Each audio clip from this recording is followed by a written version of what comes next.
shirkan jaraa'id ay sida wadajirka ay isugu yimaadeen waxgaradkan oo kamid ah beelaha deegaanada gobolka Awdal ayaa waxay isugu yimaadeen inay ka hadlaan dil ka dhacay degmada Baki 13 bishii January ee ka soo gudbina sanadda 2021 dilkaasina waxa uu dhaxeeyay ardayga ay ka soo wada jeedaan waxgaradkan oo isku beela waxaana si wadajir ah u sheegeen dhinacyada dhibtu kala gaadhay iyo tolkii gudba ay ka heshiyeen dilkii ka dhacay degmada Baki ee gobolka Awdal ee lagu dilay Allahu naxariiste marxuun lagu magacaabo jiray Cabdirashiid Daahir oo Cabdi isla markaana dhinacyada isku raaceen loo dilo gacan ku dhiglaha dilka geystay waxgaradkan ayaa waxay si wadajir ah ugu baaqeen xukuumadda Soomaaliland iyo laamaha cadaaladda inay fududeeyaan isla markaana ay dedejiyaan in loo qisaaso gacan ku dhiglaha dilka geystay oo hadda dhinacyada heshiis ay ku wada yihiin ayaga waxa la yiraahdaa Ismaaciil Axmed Bookh waxaan la walaalahay ninka maaragtay dilka geystay ee dilay maaragtay ninka adeerna uu yahay amina uu yahay waxaad yeeshay ana walaalkii baan ahay waxaan halkan ka sheegayaa ninka uu dilayna waxa weeyaan Cabdirashiid Daahir oo Cabdi Bookh dad waxaan nahay maaragtay is wada dhalay waxaad yeeshay geerida farxun baan nagu dhacday waxaad yeeshay uu nagu dhintay uu naga dhintay halla wixii xukuumadda ahayo oo dhan baan u sheegaynaa in loo dilo sidaasaanaan ku caafimaadaynaa waxa weeye ina kala dilay adeer baan u nahay ka wax dilayna waa walaalkay waxa weeye waa labadayadii gacmood labadan waxa weeye halkan waxaan ka sheegaynaa in ninka la raaciyo inaka walaalihii sheegeen anigoo ah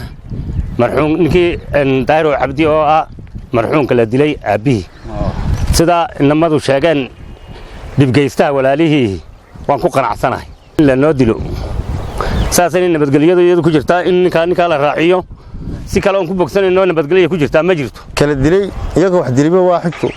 xasaatee ha haato si farxo ma u dhacay markay saatay dad walaalaanahay dad meel kala dheer kala joogamanhiin waan isku wada muuqanaa sida ugu dhaqsaha badan hadii loo fulin waayo asaarunta ku farbadanaya Cabdi Rabiila Bookh anigoo ah ina kana adeerkiya ka wax dilayna almaadeernahay ka dhalayna almaadeernahay anagoo caynkaasa waxaan garanay haddaan nahay xigtada dhibgeystu ka soo jeedo iyo tolka guudba waxaan garanay sida shariicada islaamku ay tahay in loo qisaaso in loo qisaasaan garanay tolkuna sidaas uu isku raacsan yahay xigtadii ina kaasi ka soo jeeday haddana sidaasaan anaguna yaan raalli ku nahay saadaraadid waxa uu ku dhintay lafteedu wax saasoo u qiimo leh oo qof ku dhintay ma ahayn taa darteed baa markaa dadkii waxay keentay in gadood fool xuni dhaco inay dhacdo maxaan ku dhahdaayay intii labada kaasi uu dhintay laakiin dad badan oo kale inay raacdo waxaan u mahadnaqaynaa taliyaha qaybta olhaye oo aan waxba hakran gurmad fara badan fidiyey ciidan badan geeyey qof walba meeshiisa ku ninkaas kala badbaadiyay ilaahayna uu kala badbaadiyay waxa weeyaan xukuumadda Soomaaliland ee ugu sareeyo Muuse Biixi Cabdi ee uu ku xigo madaxweyne ku xigeenka Cabdiraxmaan Saylici ilaa wasiirka cadaaladda bahda garsoorka kuwa gacanta ku haya ee maxkamadda gudaha gobolka Awdal dhammaantood nin walba meel uu joogo waxaan codsanaynaa hawshaan ka hadlaynaa anagu duqaydaan nahay guntaan ognahay run baan ognahay waxa meesha jiraan ognahay mashaqaha yaalaan ognahay ilagaa waxaan halkaa ka caddaynaynaa haddii hawshaa sida ugu dhaqsaha badan leh looga fulin waayo oo hawshaa loo dhammayn waayo oy dawladdu gacan la siin waydo oy badbaado nala geli waydo amnigu gacantu ka baxaya halkan waxaanu ka sheegaynaa sida ay dhibbanihii iyo dhibgeystiwa ay sheegeen ay hawsha ku dhameeyeen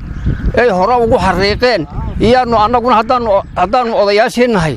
ayaannu ka daba xariiqaynaa sidaa darteed ay yidhaahdeen dhibgeyste iyo dhibloogeyste waa sida keliya hatee ee ay noogu fududahay oo ay noogu dhan tahay nabadgelyada iyo maxaa dib u noolaanshaha iyo kala bogsayntu sidaasaa noogu annagana noogu wanaagsan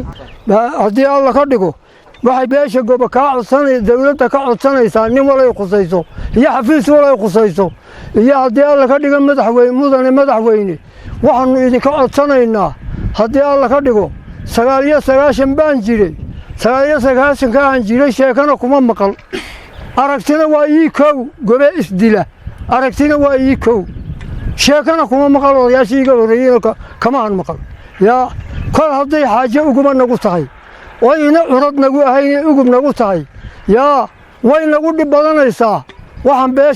beesha gobe idinka codsanaysaa dawladda Soomaaliland ee Muuse Bixi madaxweyne yahay waxaanu ka codsanaynaa oo si sharaf leh uga codsanaynaa si qadariyo mudnaan leh uga codsanaynaa kol hadday nagu ugubtay xaajada inay naga soo gunaanaday hore nooga dhamaysan ka codsanaynaa waa sida odayaasha waaweyniba maaragtay sheegeen in iyadoo qoyska maaragtay inuu ka baxay iyo inanka diliba maaragtay aan isku xijirnay waxaan halkaan ka sheegayaa halka inankaasi maray la dilay inanka kalena maaragtay loo qisaaso la mariyo ayaan maaragtay raali aan ka wadanahay hadafkayga maanta aan isugu nimidnayna wax kala ma aha dilka meesha ka dhacay inanka uu waalidka u yahay ku dhagaroobay ee dilka u geystay ujeedadaan u soconaay waxa weeye in loo raaciyo annagoo hareeraha ka joogna oo inan adeer uu yahay u dilay Abiy Axmed Booq ina Daahir Cabdi Booq dilay cid kasta khusayso waxaan ka codsananaa haday heer madaxweyne tahay haday maxkamadda gobolka tahay waxaan ka codsananaa in la noo raaciyo waa Imraan Xuseen Aadan wararka telefishanka caalamiga ee Ariel TV Boorama.